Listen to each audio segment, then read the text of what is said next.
Yo. Yes. What is up, man? What is up? This is Last Call Reacts. This is where I get a current event or whatever in the mind, something that I want to discuss and go through with you guys. Come on here and do that. Otherwise, I do a live on Fridays at 9 p.m. Come check me out. Check out the catalog. Hopefully you find something that you like, man. You come on in and you like, share, subscribe with this. Anyway, that is the housekeeping. Let's get into what we're supposed to be getting into this week. All right. And this week is about the Rick Chow verdict. Particularly speaking about the case of one young 14-year-old Cyrus Carmack-Belton. All right. Now, this is stirring up a lot of emotions, a lot of previous cases. I, for one, remember hearing about this, and we'll get into the details and whatnot. You should know about it at least, or some of the case. Black 14-year-old boy gunned down, shot in the back by Asian corner store worker after some disagreement inside. They accused him of stealing water. It would actually turn out he did not. Ended up chasing him down, and he did have a weapon and some other things. Some other things that we're going to look into it. But anyway, the sides that the people are looking at, kind of like myself, is, and I might keep coming back to this, is, it was already done. Once you shoot somebody in the back, you're reasoning even after you're sloppy and you're dropping things and all that, which we'll get into, to take a shot in the back. And this is, like I said, bringing up a lot of memories of a lot of other cases. Tamir Rice, the George Zimmerman case. One in particular that this is a reminder of is of the Latasha Harlins case back in like 91, 92. And people look at that as a precursor to the LA uprising, which many people refer to as Rodney King riots, depending on what side of that you fall on. But kind of like a similar case, but not really. And that's why we got to be careful. And when I say we, not just the community, people in general, of this sort of news where it sounds like this, but discounting the nuances of each of these cases. And hopefully with this video, let me see, well, there it is, put it in the background, it already was. So saying that this is a picture of it here. And this video, you guys know this guy. It is Dr. Todd Grande, I believe. We used him a couple times. Really cool, good channel. Go check him out. He's one of the dudes that I like because he seems to deliver just the facts. He's not emotionally involved. He is trained in law as well, so you get that good perspective, because the law mind is very different about finding like black and white and what the law states and what precedent states in some of these cases as well. But you can't help that it does bring up some of these sentiments. All right. Also, if we don't know what I'm talking about when I talk about Latasha Harlins, look up that case. I don't know if there's time when we're done where I could look it up a little bit or read a little bit about it. I want to keep this short and concise enough, but she is, I want to say, 15-year-old girl who, again, was accused of stealing or attempting to steal orange juice when she had the exact amount of change in her hand to pay for the drink and a little more, I think they said. And she still ended up getting hit in the back of the cranium, similar style from the store shop owner. Now, she didn't chase her down. She did it right over the counter. But again, the shot is in the back of the head. So you can only lead to a couple of these things that it's intentional. But anyway, back to this video here. As it's being described, it's going to say that they had some trouble. It's in a troubled area, and it's seen its level of violence and robbery attempts. So here we go. The station was in an area that had a problematic level of crime. The police received hundreds of calls for service for the business over the course of a few years. For example, there were reports of shoplifting, larceny, vandalism, motor vehicle theft, assault, burglary, and robbery. Rick had a concealed carry permit and carried a Glock pistol chambered in .45 caliber ACP while working in the store. On May 4, 2015, Rick confronted a woman who picked up 2 cases of Bud Light and a package of boiled peanuts and left the store without paying. Rick and the woman struggled outside the store, and the woman threatened to shoot Rick. In response, he grabbed the beer and the woman's purse, which contained those peanuts. When the woman entered her vehicle, Rick produced his pistol and fired 6 times at the passenger side window. No one was injured, and no charges were filed against Rick. On October 12, 2018, a man... That is a big deal to me, especially after that, the afterthought. I'm surprised he doesn't concentrate on that. But again, these are facts. He doesn't put out his opinion on it until the end, like a little bit of a roundup.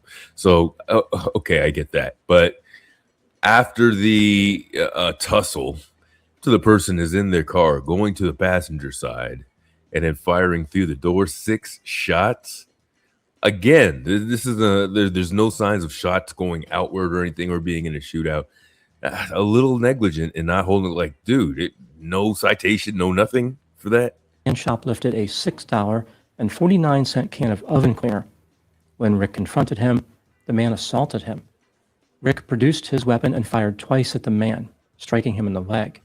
The shoplifter survived and later pleaded guilty to charges stemming from the incident. Rick was never charged. Now moving to the timeline of the incident. It's a streak. On May 28, 2023, at about 8:01 p.m., a 14-year-old named Cyrus Carmack-Belton entered the Shell gas station owned by Rick and his wife Alice.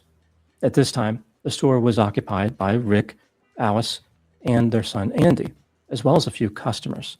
Rick was legally concealing his Glock pistol. Again, he had a permit. Cyrus did not have a permit to carry a weapon. He was only 14. He was not even eligible.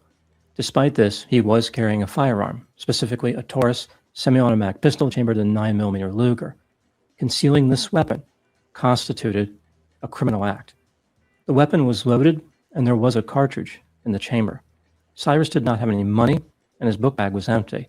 It's not exactly clear what Cyrus intended to do in the store, considering how he did not have any way to make a purchase.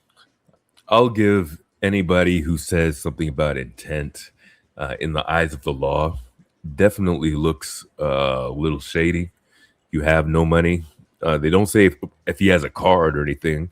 You know, I know kids do more than we did when we were kids, you know, and certainly I have my wallet as my cards, and there are times I have no money in my pocket. So I don't know if it's one of those things.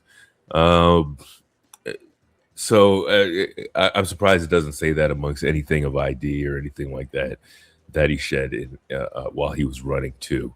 You know, many people focus on that aspect. Why are you walking around with that? Which is a video I might want to show a little later on a prosecutor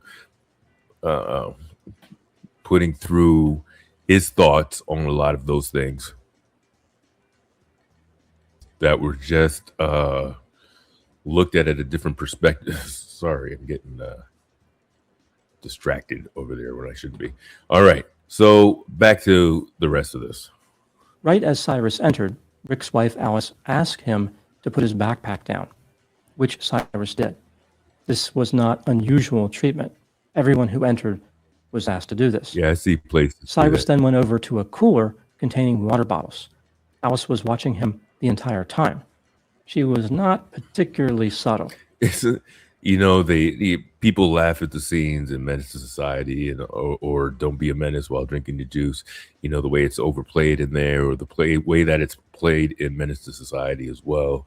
On this, but they be doing this sort of shit. This is the level of disrespect that these guys do, and I'm talking about for business. And there's a Chinese food store that I used to go to pick up food. It was like being in a concentration camp, the way that and I'm like, yo, that's not, treat somebody who you're giving food free to like that. Anyway, go ahead. Cyrus removed 4 bottles of water from a cooler and then returned the bottles to the cooler. When Cyrus turned away from the water cooler, Alice and Andy asked him if he put a bottle of water in his pocket. Cyrus denied stealing the bottles, picked up his backpack, and exited the store.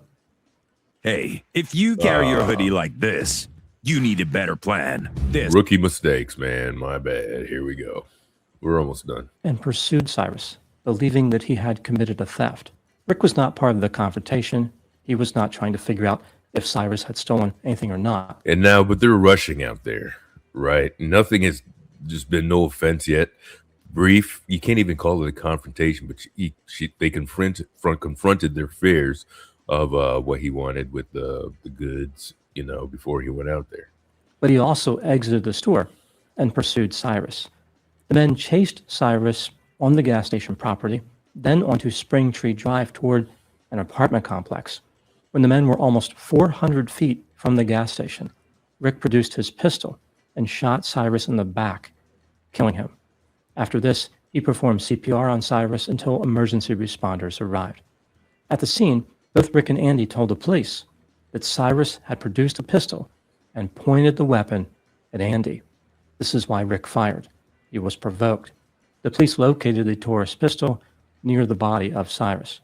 Despite the appearance that the shooting was a case of legitimate self-defense, the police believed that Rick murdered Cyrus. On the next day, May 29, 2023, they arrested Rick Chow and charged him with murder. Even with that information there, it sounds to me as though it's guilty. So what I need to do is make people understand at this point over here why outrage actually happens when stuff like this happens in the community. So you'll have normally a young black male, or it doesn't matter, the police brutality, whatever it is that seems unfair, or that there's been intent involved in the attack. One of the reasons why there's such outrage is because it seems like nobody's responsible for anything. So they let the person walk around, or before they even consider, not that they're looking for the person, before they even consider, before there's enough outrage that they need to go and make somebody accountable, because Black Lives Matter and nobody's being held accountable for this sort of stuff. So the reason why this kind of, I know it got attention because when was it from? 2023 or so. I remember the case. So that's why when it was back in the news with the verdict, I was like, oh, wow, there's a verdict, because a lot of things are going on in the news. It's featured, but it doesn't have the verdict as well. So one of the reasons that outrage, and it didn't quite quell the Black community, but it definitely had the community or anybody looking at this case that some sort of justice was going to be served, not even in the form of this person being guilty or whatnot, but the fact that somebody's being made held accountable and that they are going to go through the judicial system. He was held in jail without bond for about 3 years. His trial started on May 27, 2026. The prosecution argued that Rick chased Cyrus and shot him in the back. This was a clear case of murder, in part because Rick should have never pursued Cyrus in the first place. Should have never pursued. 400 feet is a long distance across a street. Most people get to the road, you're like, all right, we'll just remember, whatever, not to get that person in here and stuff. And again, like I'm always going to go back to, you shot him in the back, which means whatever the confrontation was, it was solved because they were running away from the problem. What was the shot for? You're not judge, jury, and executioner. Right? You have a description now. You have some sort of direction, whatever. You have his belongings that he left, I think like a shoe and some other shit. He just kept dropping shit. He was nervous. Now, I could admit if you turn around and it's maybe face to face and yeah, anything could happen with that. But when the person's running around, I can't separate that from something else being not intentional. This is intentional stuff. Even at the height, even if your adrenaline's flowing, it's still more than what has to be done. They're running away. The defense argued that Cyrus was breaking the law by possessing the pistol. During the pursuit, he pointed his weapon at Rick's son, Andy. Rick fired. They're saying that he pointed, but if he was pointing the gun, why was he shot in the back? How was he doing that? People are going to say, oh, the one arm behind. Then he's not really aiming at you and he's trying to get away. a lot of people are raising questions like, oh, he's 14, he shouldn't have a gun, or the fact that he had the gun was illegal. That's not why he was shot, for having an illegal gun. So let's get that. All these reaching for things to justify why this man or why this teenager invited this sort of thing. Are there things that he could have done? Which, if I get to the other, I'm trying to hold off a little bit because I don't want to reiterate the points from the next video. But just a couple more minutes from this, and then we'll switch it up. To defend his son. This was a case of defense of another. On June 1, 2026, Rick Chow was found not guilty of murder. The criminal case is over. However, the family of Cyrus Carmack-Belton plans on filing a civil lawsuit against Rick. Now moving to my analysis. Rick Chow maintains his innocence, and he was found not guilty of murder. His supporters argue that Cyrus produced a weapon, and Rick exercised his right to protect himself and his son from imminent harm. The state of South Carolina, of course, disagrees, arguing that the gun Cyrus was carrying came loose when he fell to the ground during the pursuit. He was just trying to pick it up. This is why it was in his hand. He never pointed the weapon at Andy. Rick had no justification to use deadly force against him. This brings me to the question, despite the verdict, was Rick actually guilty of murder? Let's take a look at the evidence both for and against the idea that he was guilty, starting with the inculpatory factors. The state produced several witnesses who essentially made the same statement. They saw Cyrus being chased by Rick and Andy. Should They be did not enough. see anything in his hands as he was running from the men. Not a gun, not anything at all. One witness said that Cyrus was holding his pants up with one hand as he was running. Another witness said that Cyrus appeared to be frightened. If Cyrus never produced a firearm, then Rick had no right to shoot him. The state I'll let people watch the rest of that, but I have to agree with all of that. And the witnesses at the point would not, cape for this kid, Cyrus. Now, let me just see if I can do this. It is so complex. It has so many layers that it's so loaded that This is a defense attorney, and again, this is a lot. I'll leave the link in my description part there too. I'm just going to go to a couple parts here, but he says some very good things in the closing argument. Just look it up. Just look it up in the whole closing argument when you get a chance, because he says a few things that need to be said about this case of a perspective, that's not emotional. it's like not that. something we just figure out today. Why not call 911? It takes 1 second. Andy said so himself. It takes 1 second to call 911. Better yet, why don't we review the videotape? If we think the boy took something, why don't we look at that videotape? Because then we'd realize we don't even need to call 911. He never did anything. We would have learned that immediately. All this at your fingertips. Instead, you choose to act in anger. You choose to make split-second decisions. And you're dead wrong. For argument's sake, there, let's say he had committed the abominable crime of stealing a $1 bottle of water. Let's say he did that. Okay.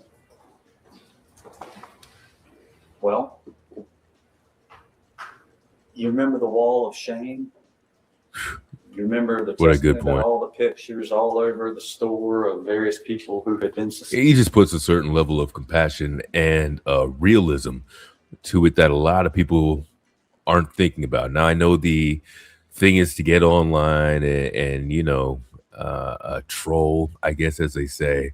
But even if you're just not trolling and you're just really trying to find answers to this sort of thing, the defense attorney is absolutely correct. For a teenage boy, wall of shame. Now, you say he did steal the wall, and I don't even like saying that because it's on the deceased, and he didn't do it. Well, then it's a bottle of water to get rid of whatever customer, never come back again. But you went above and beyond by eliminating that person, and that is a damn shame. Really, man. I'd like to know what you think about it, because I'm really bothered about this one. And even if the kid, had some sort of history and whatnot with that, doesn't deserve a death sentence over there. And he showed restraint. He ran away. Nobody said he pointed anything at Rick Chow and his son. It sounds like he was trying to get away, even for his own. Like, if they called the police, he would have been in more trouble because he was a minor with a pistol. So what do you do in this one? What do you believe? I'd like to know. This is Last Call Reacts. Thanks for checking me out. Peace.